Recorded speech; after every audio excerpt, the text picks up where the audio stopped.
Hello guys, today we will see how to connect PHP code to XAMPP MySQL server.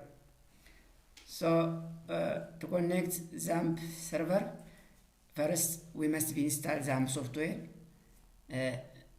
Then to open local disk C, that's XAMPP server install location, and go to here, you see, and open XAMPP. You see this, then click this and find here htt dos folder. Here open this.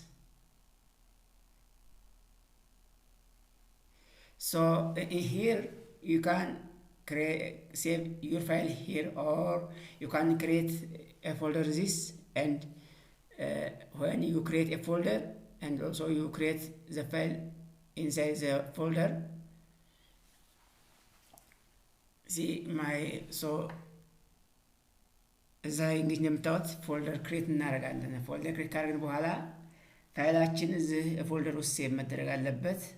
አሊያም ፋይል ብቻ ክሬት ማድረግ እንችላለን። እኛ እዚህ ፎልደር ክሬት እና ኮኔክት የሚል አንድ ፎልደር ፈጠርኩኝ።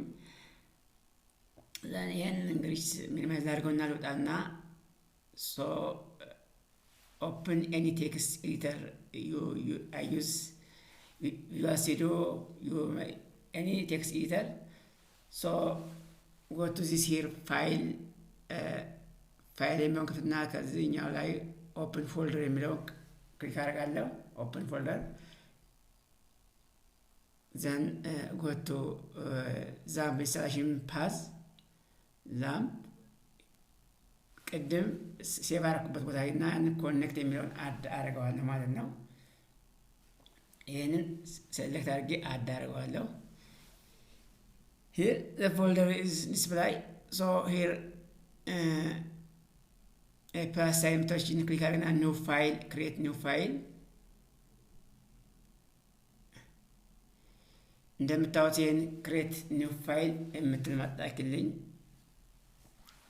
ይሄኛው ላይ ዛይ ኮኔክሽን ብዬ ፋይል ክሬት አድርግና PHP ያልኩት እንደዚህ በዛን ተከታተሉኝ። እንግዲህ server name localhost, username root, password none below,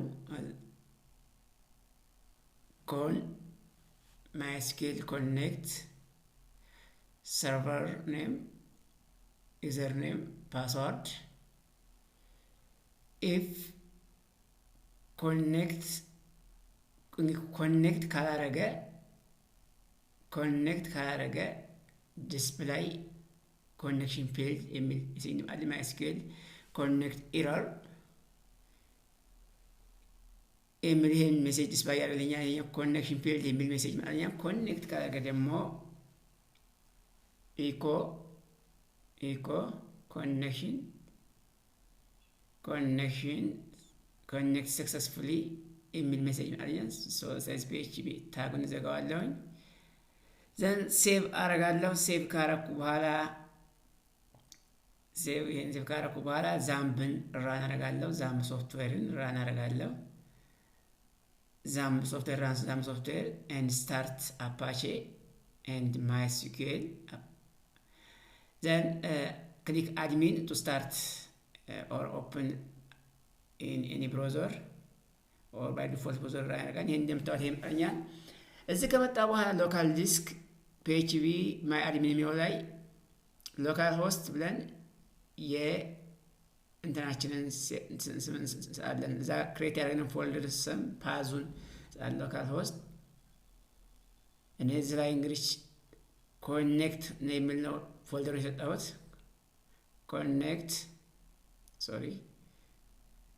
ኮኔክት ስላሽ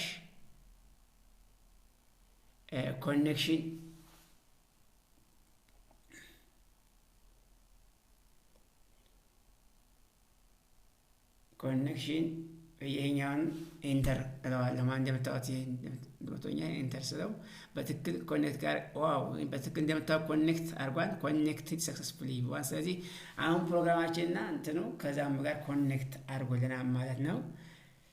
እንግዲህ የዛሬው ቱቶሪያል ይህን ይመስላል። ቱቶሪያል ከተመቻችሁ ላይክ፣ ሰብስክራይብ ማድረጋችሁ እንዳትዘነጉ እያል ቀጣይ how to create a database using